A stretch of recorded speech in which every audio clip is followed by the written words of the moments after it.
अस्सलाम वालेकुम friends, today we are going to start session number 4 operating system. आज जो टॉपिक्स हम कवर करने जा रहे हैं ये भी पेपर पॉइंट ऑफ व्यू से बहुत ही इम्पोर्टेंट हैं। Number 1, scheduling basic concept. Scheduling basically है क्या? अगर मल्टी प्रोग्रामिंग में एक से ज़्यादा प्रोसेसेस सीपीयू में प्रोसेसिंग के लिए आ गए हैं, so how CPU is multi programming in one processor अपनी सीपीयू यूटिलाइजेशन को बढ़ाते हुए इनको शेड्यूल करेगा। What is CPU basic criteria? This is discussed in scheduling. यहाँ पर दो और इम्पोर्टेंट चीज़ें डिस्कस कर लेते हैं। CPU, what is CPU burst and what is IO burst. CPU burst is के जब आपका प्रोसेस एग्जीक्यूट हो रहा है, और आईओ बर्स्ट इज़ के जब आपके प्रोसेस ने किसी से भी इनपुट या आउटपुट या कोई एक्टिविटी परफॉर्म की। Example of CPU and IO burst is कि जब हम C++ प्रोग्राम में इनपुट दे रहे होते हैं, दैट इज़ इनपुट बर्स्ट, और जब हमारा C प्रोग्राम उसे प्रोसेस कर रहा होता है, that is CPU burst. Number 2 पर आ जाता है सीपीयू शेड्यूलर और short term scheduler. Whenever CPU becomes idle, तो operating system must select one of the process in the ready queue to be executed. ये काम जो सा है ये शॉर्ट टर्म शेड्यूलर करता है। Number 3, dispatcher. अगर आपका सीपीयू जिस प्रोसेस को प्रोसेस कर रहा था और शेड्यूलर ने कोई और सेलेक्ट कर लिया, तो वर्क ऑफ डिस्पैचर इसके वो आपके सीपीयू को वहाँ से लेके दूसरे प्रोसेस को असाइन कर देगा। Number 4 is context switching. When your process is running and scheduler selects other process, तो डिस्पैचर आपके सीपीयू को उधर भेजेगा। जब उधर लेकर जाएगा तो जिसको ये चला रहा था उसकी सारी इन्फॉर्मेशन को इसने सेव करना है। That is called saving the context और कॉन्टेक्स्ट स्विचिंग। नंबर 5 पे आ जाता है types of scheduling. Types of scheduling में दो चीज़ें आ जाती हैं। Number 1, pre-emptive scheduling and number 2, non preemptive scheduling. Number 6 पर आ जाता है situation of CPU scheduling. Means किस सिचुएशन में सीपीयू शेड्यूलिंग की जाती है।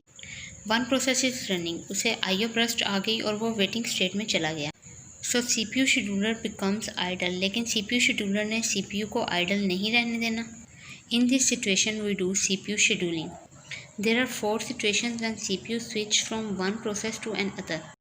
नंबर 1 इज़ के अगर आपका प्रोसेस वेट स्टेट की बजाय रेडी स्टेट में चला गया है। नंबर 2, प्रोसेस रनिंग में था लेकिन किसी इंटरप्ट की वजह से रेडी क्यू में आ गया। नंबर 3, वेटिंग स्टेट से रेडी स्टेट की तरफ चला गया after completing IO burst. Now it needs its CPU back, तो स्विचिंग होगी। Now here we read the concept of preemptive and non preemptive scheduling. इन चारों सूरतों में जब एक सीपीयू शेड्यूलर या डिस्पैचर एक प्रोसेस से दूसरे प्रोसेस में स्विच करता है तो इस वक्त 2 तरीके होते हैं। Number 1, non preemptive. Non pre-emptive means के उस प्रोसेस को इंटरप्ट नहीं किया जा सकता। नंबर 2 पे आ जाता है प्रीएम्प्टिव। प्रीएम्प्टिव मीन्स के उसे इंटरप्ट किया जा सकता है। मीन्स के जब सीपीयू शेड्यूलिंग करता है तो सीपीयू को बताया जाता है कि इस प्रोसेस को मुकम्मल करके सीपीयू को छोड़ना है, इससे पहले नहीं छोड़ना। तो this is called non preemptive scheduling. The question is preemptive is best, so why we need non preemptive. Non preemptive scheduling की एग्जाम्पल ऑनलाइन एग्ज़ाम्स में देखने को मिलती है। जब हम ऑनलाइन पेपर देने के बाद सेव के बटन को दबाते हैं तो जब तक वो सेव नहीं हो जाता तो उस वक्त तक कोई और प्रोसेस नहीं हो सकता, यहाँ तक कि हम पीसी को ऑफ करके दोबारा ऑन ना कर लें। So it is compulsory in some situations. Number 9 पर आ जाता है scheduling criteria.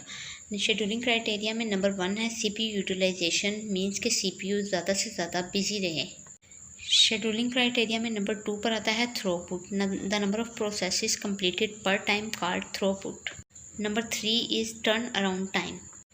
The interval from time of submission to time of completion is the turn around time. Process ने जो टाइम रेडी क्यू में वेट करते हुए गुजारा, it is called waiting time. Number 5 पर आ जाता है response time. It is the time from the submission of a request until the first response is produced. यहाँ पर हो जाता है हमारा आज का टॉपिक एंड। आज के टॉपिक में हमने शेड्यूलिंग के टॉपिक को डिटेल से स्टडी किया है।